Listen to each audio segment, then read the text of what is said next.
Великая Китайская стена. Мутянью.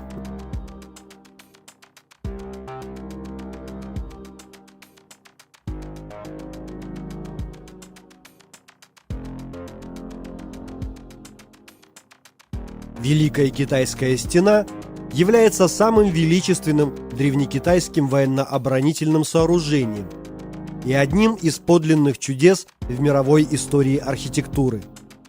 К сожалению, стена сохранилась не вся. В более-менее нормальном состоянии находится около 3460 километров. Средняя ее высота 7 метров, на отдельных участках до 15 метров. Башни находятся друг от друга на расстоянии, как правило, 150 метров. Великая стена известна на весь мир своей величественностью, невероятными масштабами и продолжительностью строительства. Она по праву считается седьмым чудом света.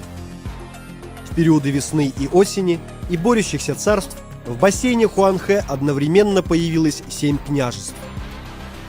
Княжества Янь, Чжао и Цинь, соседствовавшие с гуннами и часто подвергавшиеся нападению с их стороны, с севера построили свои участки стены и расквартировали там войска. В 221 году до нашей эры первый император Цинь Шихуан объединил 6 княжеств и создал первую на территории Китая единую империю с централизованной властью. Для защиты своей территории от гуннов при Цинской империи были соединены пограничные стены бывших разрозненных государств, и таким образом сооружена стена длиной 5000 километров от Ляодуна на востоке до Линтао на западе. Это и была первая китайская стена на севере страны. До и после этого более 20 царств возводили свои участки стены. Причем стены ханьской и минской эпох тоже превышали 5000 километров. Эпоха Хань удлинила Цинскую стену до Синьцзяна через коридор Хэси. Эта стена не только обеспечила бесперебойное движение товаров по шелковому пути, но и сыграла большую роль в развитии коммерческих связей и культурного обмена между европейскими и азиатскими странами. К сожалению, большая часть стены ханьской эпохи не смогла противостоять природной силе ветра и песка и эпохи феодальных бурь и усобиц. На протяжении более 200 лет существования династии Мин не прекращалось строительство стены.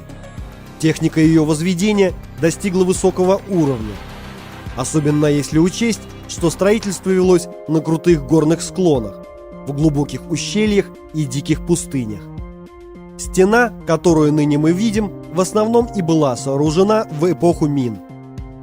Великая стена, протянувшаяся более чем на 5000 километров, соединила воедино крепости, заставы, горные проходы и сигнальные вышки, которые ставились на определенном расстоянии на самой стене, внутри или вне ее. Сигнальные вышки на вершине горы служили главным образом для передачи военных сигналов. При обнаружении следов противника в нем сигнал передавался сжиганием дымовых шашек. Ночью зажигался огонь. Таким образом, система передачи образовывала целостную цепочку связи. Вышки над стеной имели 2-3 этажа. Здесь жили воины и хранились оружие и боеприпасы. Эти вышки сыграли важную роль в военной обороне. Их изобретателем был знаменитый минский генерал Ци Цзигуан. Великая стена пережила расцвет и упадок феодального общества.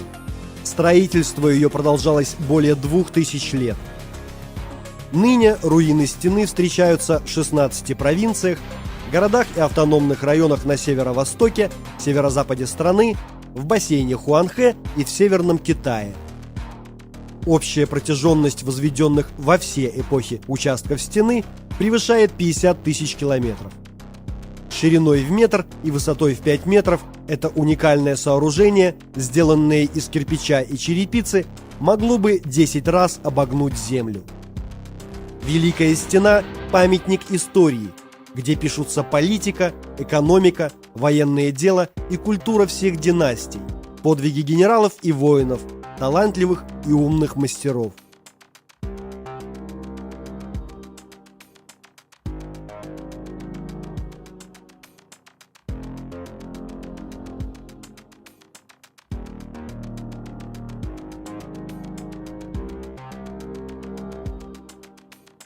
Стена поднимается в гору довольно круто.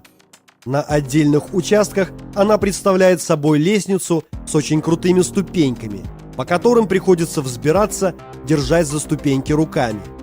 Поэтому большинство туристов, естественно, быстро бросает это занятие.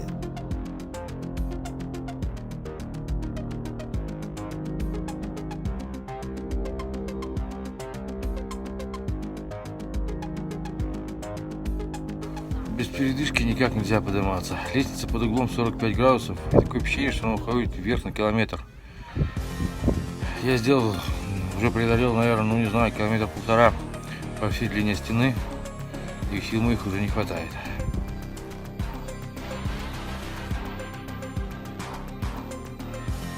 Сегодня Великая Стена известна на всю страну и на весь мир. Ее непременно посещает каждый гость Китая.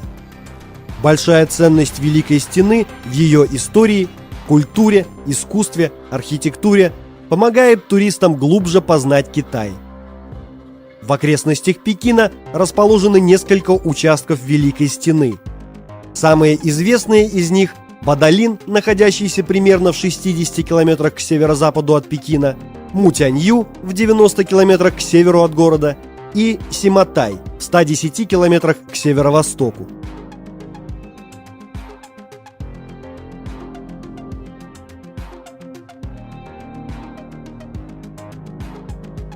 Согласно преданию, в эпоху Цинь муж некой Мэн Цзяньнюй был послан на строительство стены.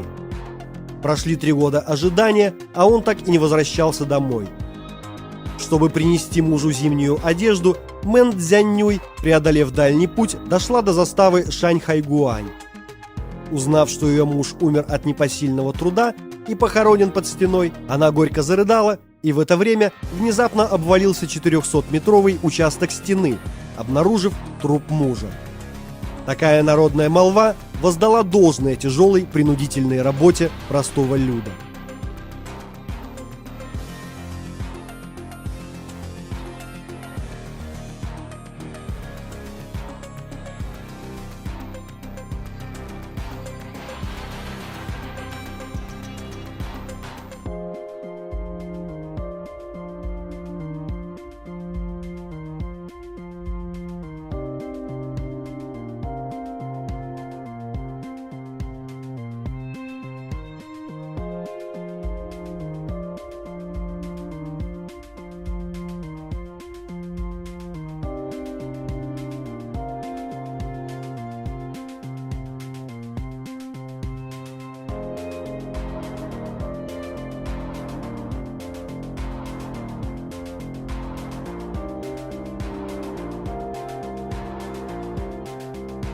Однако, чем выше в горы, тем стена становится и ниже, и уже.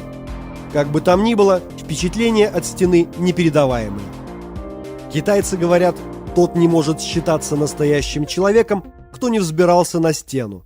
Имеется в виду, естественно, Великая Китайская стена. Возможно, поэтому вереницы туристов стремятся подняться как можно выше по стене, идущей к вершине горы.